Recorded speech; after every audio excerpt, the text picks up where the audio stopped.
வணக்கம் நண்பர்களே. இன்று நாம் பார்க்கக்கூடிய தலைப்பு அஷ்டம குரு. அஷ்டம குரு அப்படின்னாலே பார்த்திங்கன்னா 8வது ஸ்தானம், அஷ்டமஸ்தானம் அப்படிங்கிறது. அதாவது லக்னத்திலிருந்து பார்க்கும் பொழுது 8வது வீடு. இந்த 8வது வீட்டில் குரு இருந்தார் அப்படின்னா பொதுவாக என்னென்ன பலன்கள் இருக்கும் அப்படிங்கிறத நம்ம பார்க்கலாம். சரிங்களா? பொதுவாக 8இல் குரு நிற்பது என்பது நன்மையா தீமையா அப்படின்னு கேட்டால் நன்மை என்று தான் கூற வேண்டும்.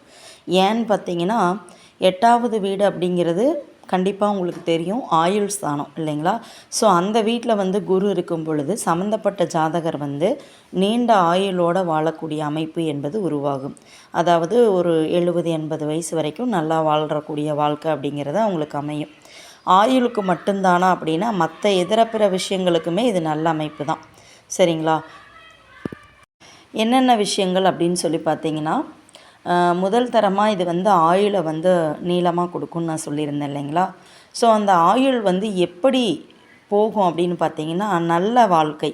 அதாவது 8வது வீட்டில் இருக்கக்கூடிய இந்த குரு 2வது வீட்டையும் பார்ப்பார். சரிங்களா? அதே போல் 12ஆம் வீட்டு கூடயுமே இவருக்கு தொடர்பு இருக்கும். அப்போது என்னென்னா 2ஆம் வீடுங்கிறது தன வாக்குஸ்தானம், குடும்பஸ்தானம். அப்போ நல்ல குடும்பம் அமையும், தாராளமாக தன வரவு அப்படிங்கிறது இருக்கும்.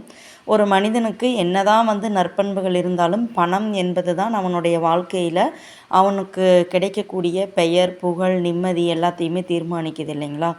ஸோ அதனால் பணம் அப்படிங்கிறத பிரதானமாக பார்க்கும் பொழுது இந்த ஸ்தானத்தில் குரு இருக்கிறதுங்கிறது அவங்களுக்கு தாராள தன வரவு மற்றும் சொத்து சேர்க்கை அப்படிங்கிற அமைப்பு. மேலும் நல்ல குடும்பம் அமையிறது, நல்ல குழந்தைகள் அமையிறது, இந்த மாதிரியான அமைப்புகள் எல்லோருமே ரொம்ப சிறப்பாக இருக்குங்க.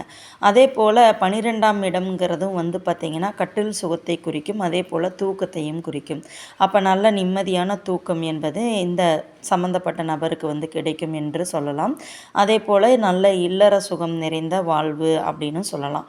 அடுத்தது என்னன்னு சொல்லி பார்த்தீங்கன்னா, இந்த 8ஆம் இடத்துல குரு இருக்கிறது 8ஆம் இடத்திற்கு உரிய பண்புகள் என்று எடுத்துக்கொண்டோம் என்றால் தேவையில்லாத மரண பயம் இருக்குங்க எப்பொழுதுமே. அதாவது ஒரு தீய கிரகம் அந்த இடத்துல இருக்குது, அதாவது ஏதாவது ஒரு இன்ட்யூஷன், அதாவது அமானுஷ்யம், பில்லி சூன்யம், ஏவல், மரண பயம், எனக்கு இப்படி வந்துடும் அப்படி வந்துடுங்கிற எண்ணம், இது எல்லாமே இந்த 8ஆம் இடத்திற்கே உரிய குணாதிசயங்கள். அதே போல் பார்த்திங்கன்னா கெட்ட பழக்க வழக்கங்களுக்கு அடிமையாகிறது, கெட்ட பழக்க வழக்கங்களை கற்றுக்கிறது, அதாவது அதுக்குள்ளே போயிடுறது. ஸோ இதெல்லாமே 8ஆம் இடம்.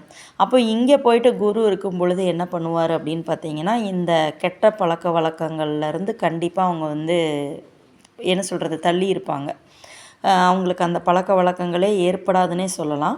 அதே போல் இந்த தேவையில்லாத மனக்குழப்பங்கள், பில்லி சூனியம், ஏவல் இது மாதிரியான பிரச்சனைகள் நமக்கு தாக்குமோங்கிற பயம், மரண பயம் இதெல்லாம் இருக்காது. அப்போது இந்த மாதிரி அன்வான்ட் திங்ஸ் யோசிக்காமல் இருந்தாலே நல்ல தூக்கம் என்பது கிடைக்கும் இல்லைங்களா? ஸோ அப்போ அவங்களுக்கு ஆட்டோமேட்டிக்காகவே நல்ல தூக்கம் கிடைக்கும், நல்ல உடல் ஆரோக்கியம் என்பதும் கிடைக்கும். அதே போல் இவங்களுக்கு ஆயுளும் பார்த்திங்கன்னா வாழ்நாளில் வாழும் பொழுதும் சந்தோஷமாகவே இருப்பாங்க. இறக்கும் பொழுதும் அந்த மரணம் எப்படி இருக்கும்னா கொஞ்சம் கூட வலி வேதனை இல்லாத ஒரு மரணம் என்று தான் சொல்ல வேண்டும். அதாவது நல்லா பேசிகிட்டு இருப்பாங்க, நல்லாவே லைஃப் போயிட்டுருக்கும், எந்த நோயுமே இருக்காது. நைட்டு தூங்கினாங்க காலையில் எந்திரிக்கலைன்னுலாம் சொல்லுவோம் இல்லைங்களா? அந்த மாதிரி தூக்கத்திலேயே உயிர் பிரிவது, இந்த மாதிரி ரொம்ப லகுவாக வலி இல்லாமல் வேதனை இல்லாமல் அந்த உயிரானது இந்த உலகத்தை விட்டு பிரியும் அப்படின்னு சொல்லலாம்.